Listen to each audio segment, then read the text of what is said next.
नमस्कार दगड़ियों। आज जब मैं कहीं से वापस आ रही थी तो एक लड़की मेरे बगल में, दोस्तों भेजना नहीं चाहिए, अपनी माँ को सिखा रही किसके प्रति। मैं एक लड़की हूँ, मैं एक औरत हूँ, अपने अपने भाई की पत्नी के बारे में कि माँ उसको ज़्यादा सर पे मत बिठाओ, और माँ उसको सर पे मत बिठाओ, देखने इसके बच्चे भी तेरे को दिक्कत, तेरा बुढ़ापे का सहारा है ये लोग। और उसके पीछे देख लो, दोनों भाइयों को नौकरी वाली ढूंढेंगे, इसको बेरोजगार इसके लिए ढूंढना, इसने तेरे बुढ़ापे के साथ वो करना है। और माँ ऐसा करो, पहले तो ये अपनी पत्नी के बारे में कुछ सुनने हम सिखा पढ़ा रहे, ये कुछ नहीं सुन रहा है। अभी 2 दिन नहीं हुए शादी, अपनी पत्नी की बातें मान रहा है, तुम्हारी बात। तेरी मम्मी ऐसा करो और कुछ भी करो, इधर उधर से कुछ ऐसे लाओ या कुछ खाओ, अपना तरीका अपनाओ। तो उस महिला ने, मेरे को बहुत अच्छी बात लगी आंटी की, और आंटी ने उसको वहीं पर इतना ज़ोर से थप्पड़ मारा, क्योंकि अभी कहा उसके पापा ने मारा और उसने भी मारा। वहीं पे घटनाएं थी कि तू मेरे को यहाँ दिमाग कम, बच्चे मैंने पाल रखे, इतने बड़े कर रखे हैं, जैसे मैं हूँ एक औरत वैसी ये भी है। जैसे मैंने अपने मेरे सास ससुर, मैं शहर में रही, अपने पति की सेवा की, बाल बच्चे मेरे सास गांव में थी, और उन्होंने कभी ऐसा नहीं कहा। और मैं क्यों, जब मेरी सास ने सब मेरे साथ, और करती भी नहीं है, तू अपने लिए करती। मैंने, तू बेटी है, पराए घर के पाला पोसा, तुझे अपने घर दो। बोला कि मेरी सास ने भी तो ऐसे ही किया, वो लड़की बोलने लगी, मेरी सास ने भी ऐसे ही किया, और थोड़ा करना पड़ेगा, किस्मत अच्छी है हमारे घर की बहू बनी, वरना पता नहीं। तो किस्मत अच्छी है, तो मैंने उसका किस्मत अच्छी है तो इसका मतलब तुम्हें जलन, तुम्हें ये सोचना है कि और अच्छी किस्मत, तुम्हें किस बात की जलन, और जलन होके तुम ऐसा करोगे तो उसकी पनौती आती है। जो तो अगर हम बोलते हैं ना किसी की किस्मत बहुत अच्छी है, हमें जलन की भावना, और कुछ लोग बोले काश हमारी, और कुछ लोग जलन, इसकी किस्मत, इसको परेशान करो, इसको रुलाओ, इसको बहुत परेशान करो, तो पता का क्या होता, पनौती आती है।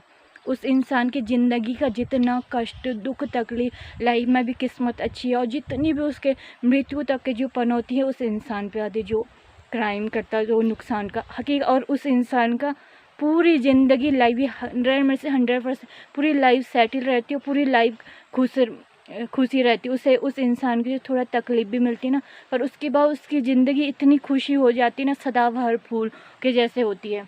मानना चाहिए, फ़िलॉसफी भी है, साइकोलॉजी भी है।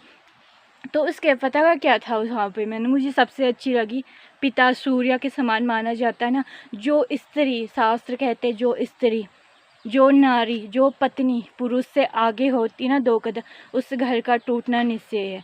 आज जहाँ पे बेटियों और माँ और बेटियों का राज चलता है, पिता की नहीं पूछते, भाई की नहीं पूछते, जहाँ पे शादीशुदा बहन की बातें में आते ना, आके भाई का घर टूट जाता। जब घर टूट जाता किसी घर की बेटी, जिस माँ बाप ने पराए घर धन के होके छाती में पत्थर रख के पराए घर की धन मान के अपनी बेटी को पाला पोसा, आज ससुराल में वही बेटी जिस गरीब रहती, जहाँ पे पिता सहता, मेरी बेटी मेरी धन है, पराए घर की धन है, पर मेरे लिए अभी ये धन है, संभाल के रखता।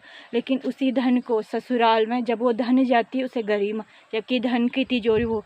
तो दोस्तों, एक नारी अगर पिता, घर का सूर्य, घर का मुख्य, पितृ सत्तात्मक परिवार होता है ना, वहाँ पे जहाँ पे पिता की चलती है, वहाँ पे कभी नारियों के साथ वहाँ पे सास बहू का झगड़ा नहीं होता, वहाँ पे सास बहू के साथ कोई वो नहीं होता, वहाँ लड़ाई, वहाँ सुकून रहता।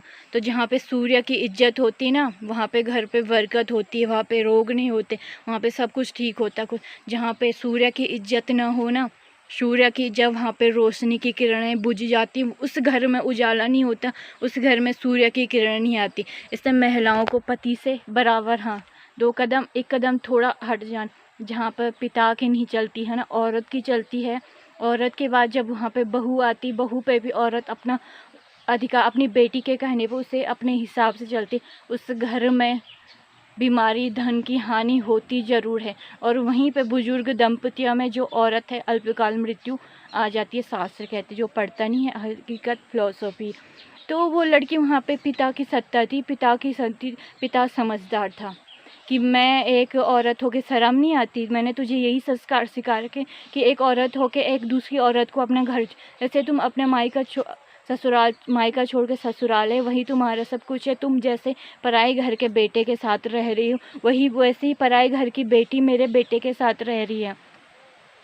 पराए घर की हम बोलते ना बहुओं को पराई है, कि हम बेटे को कहते हैं कि माँ बाप बोलते बेटा अच्छे ढंग से रहना, खुश रहना और अपना समझना, लेकिन वहाँ अपना नहीं और एक माँ बाप बेटे को ये बोलते हैं बेटा पराए घर की लड़की है, तेज हो सकती, चालाक हो सकती, कुछ भी कर सकती, तुझे लूट सकती उन्हें, और उन्हीं की बेटियाँ पराए घर के बेटे को लूटती, पराए घर के बेटे के साथ। और जो दामाद है ना उसको बोलते अपना है।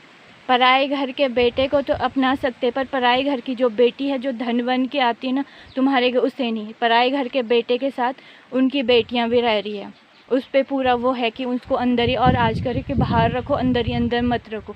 तो ये पता है क्या करता है, ये धन का हानि होती है, धन की वहाँ उस घर में विनाश, उस घर में जहाँ पे बेटी और माँ की चलती है ना, भाई खुश नहीं रह सकता। भाई अगर अपनी पत्नी को चुनता है ना तो माँ से किनारा हो जाए, रिश्तेदार सके, और मजबूरी में उससे अपने पत्नी को, जिस पत्नी ने बुढ़ापा वंश बढ़ाने के लिए भेजे, वंश बढ़ाना, उसके हर बुढ़ापे में एक रोटी बना के, उसकी बहन नहीं आएगी, उसके माँ बाप नहीं आएंगे, उस टाइम उसके बच्चे भी नौकरी में होंगे तो पत्नी ने देना।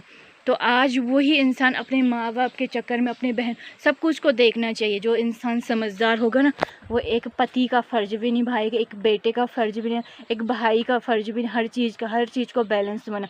और जिस पे दिमाग नहीं होगा ना, जो जिस पे मंदबुद्धि, जिसके परवरिश बचपन में परवरिश खराब, तो एक ही इंसान के सिखाए पढ़ाई पर, आज अपनी माँ के सिखाने पढ़ाए, कल किसी और के, कल समाज के।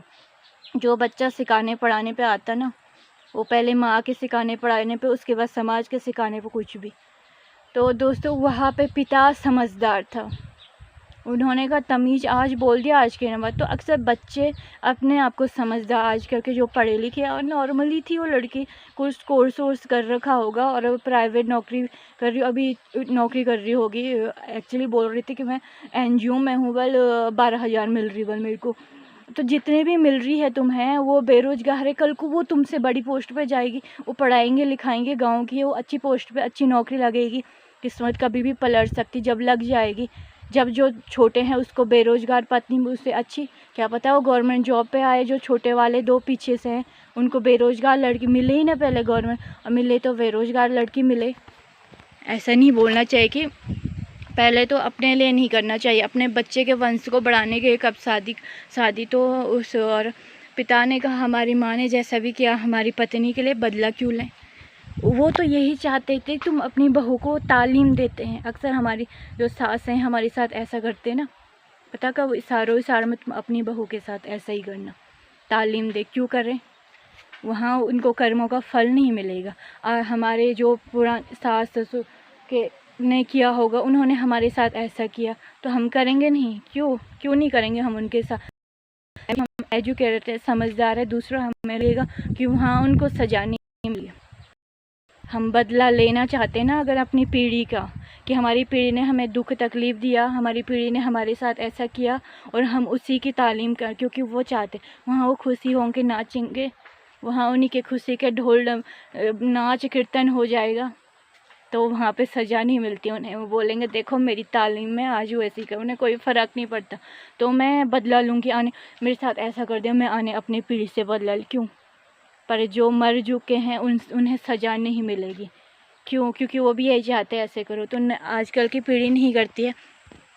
तो माँ ने, उसके माँ पापा ने कहा हम समझदार, तो हमें कमज़ोर समझ रही, वाले हम पढ़े लिखे नहीं है, तू पढ़ी लिखी है तो इसका मतलब तेरे सिखाने पे आए, हम तेरे सिखाने पे हम आए। हमने तुझे जन्म दिया, तूने हमें जन्म नहीं दिया। एक माँ बेटी को जन्म देती ना, बेटी माँ को जन्म तो सिखाने पढ़ाने का कोई फल मिलता है, नहीं मिलता। किसी ने इतना हक नहीं दिया है कि आप अपनी माँ को सिखाएं। कल को मेरा भाई अगर माँ को सिखाऊंगी नहीं सिखाऊं, क्योंकि मैं सोचती कि वो अनुभवी जब मुझसे ज़्यादा है, उसने समझ है कैसे प्रकार, उनकी सास ने बहुत दुख दिए होंगे, तकलीफ़ दिए होंगे, पर इसका मतलब ये नहीं अपनी बहू को दे। जैसे मैं हूँ वैसे वो कैसे कर भी जिए, खुश रहे। और हमने शादी करेंगे, हम अपने भाई की खुशी वंश सुख बढ़ने, दुख सुख में साथ बुढ़ापे।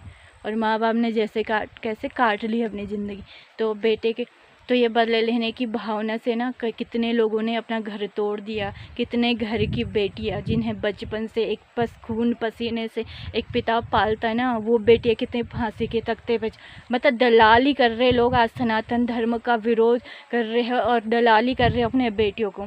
तलाक के बाद लड़की की तो हो जाएगी, पर उनके बेटों को आजकल लड़कियों की संख्या का, बेटों को लड़कियां नहीं मिलती। यहाँ का कुछ परिवारों में ऐसा हो गया ना, संदेश भेजने का मतलब है कि कर्म इसी धरती पे आ रहा है। अभी सनातन धर्म का इतना प्रचार प्रसार है कि कर्म आ रहा। तो एक औरत ने एक बेटी की ज़िंदगी अपने बदले लेने के, अपने अहम की भावना से किसी बेटी की ज़िंदगी बर्बाद की ना। उसकी 3 बेटियां थी। अभी हकीकत कहानी हुई हॉस्पिटल में, बुजुर्ग महिला और अपनी आबिती बता रही थी कि मैंने अपनी बहू के किसी बेटी का घर तोड़ा, अपने लिए की सेवा करेगी, और लड़का के बीच में दरार वरार डाली बदले के लिए। मुझे नहीं पता था कि डिवोर्स तक नौबत आ, डिवोर्स हुआ और उस लड़की ने कुछ, उसकी तो कही होगी, मेरे जो पीछे 2 बेटे 3 बेटियां, मेरी 4 बेटियां थी। 4 बेटियां में जो बड़ी वाली बेटी थी वो एक्सपायर हो गया।